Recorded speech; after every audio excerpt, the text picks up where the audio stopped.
जबरदस्ती बस में बिठा के ले जाना ये कितना गलत है। और वहाँ पे क्या कर दिया था, टीचर ये कह रहे थे कि भाई 4 लोग हम में से डीओपीटी मिनिस्टर से मिलना चाहते हैं, लेकिन उनका ईगो आज इतना बड़ा है कि वो किसी से नहीं मिल सकते। मैं आप सबको कैमरे के माध्यम से बताना चाहता हूँ कि ये 1 साल की भर्तियां 3 लाख करोड़ का घोटाला है और वक्त सबके प्रूफ दूंगा। 3 लाख करोड़ के घोटाले। आप क्या अपनी नौकरी से 50,000 रुपए की उम्मीद कर रहे हैं जहाँ इतने बड़े बड़े स्कैम चल रहे हैं। ये एडुकेटी का आना इतना आसान नहीं है।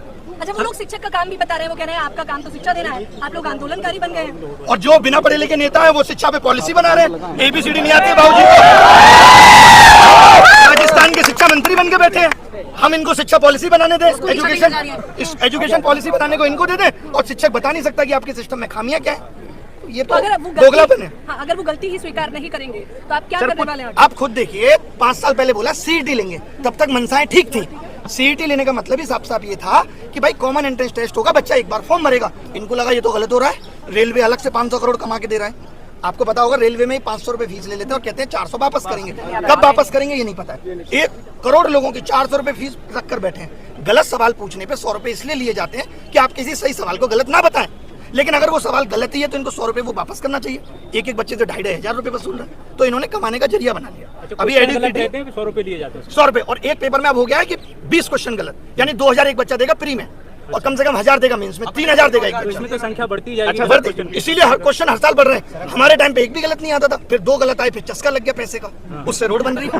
अच्छा सर, आप SSC चेयरमैन से मिले, कोई किसी और आयोग के चेयरमैन वगैरह से, जैसे आपका आंदोलन जो था या जो कह रहे थे DOPT से मिलने का मतलब इतना ही था कि हमें आप पूरे एग्जाम सिस्टम पे बताओ। हाँ। खाली SSC में ही नहीं, आप बाकी के एग्जाम सिस्टम पे भी बात करो। कुल मिला के बात यह है कि सरकार या उनके आयोग इस वक्त विफल हो रहे हैं, क्योंकि जैसे जैसे एस्पिरेंट की संख्या बढ़ी, इन लोगों ने अपने सिस्टम को अपडेट नहीं किया।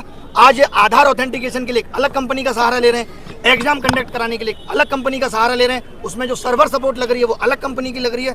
आगे आने वाले वक्त में करप्शन होगा तो आप यही नहीं पता लगा पाएंगे कि किस कंपनी ने लीक किया। शुरू में जब आपने बोला कि हम माथा टेकेंगे गुरुद्वारा में, तो वहाँ जितने शिक्षक जा रहे थे वो उनका कहना था कि वहाँ खोज रहे हैं कि अभिनय शर्मा कौन है। मतलब वही गुरुद्वारा में माथा टेकना जितना मुश्किल हो गया है कि टीचर जाके 50-60 गुरुद्वारे में माथा नहीं टेक सकते, कोई बच्चा तो माथा आपको क्यों खोज रहे थे लोग? सर ने सबको एकजुट किया क्योंकि सबको बुलाया और हमने आह्वान किया। एकजुट आपने किया। वही क्या कर लेंगे इससे, मुझे खोजने से क्या, मैं तो हर जगह अवेलेबल हूँ। डिटेन कर लिया गया, आप कैसे बच गए सर? बाल बांका कर ले, मैं तो कह के आया था। मैं कौन है वो जो भागता है? मिल्खा सिंह से तेज भागता हूँ मैं। अभिनय सर जी जिंदाबाद।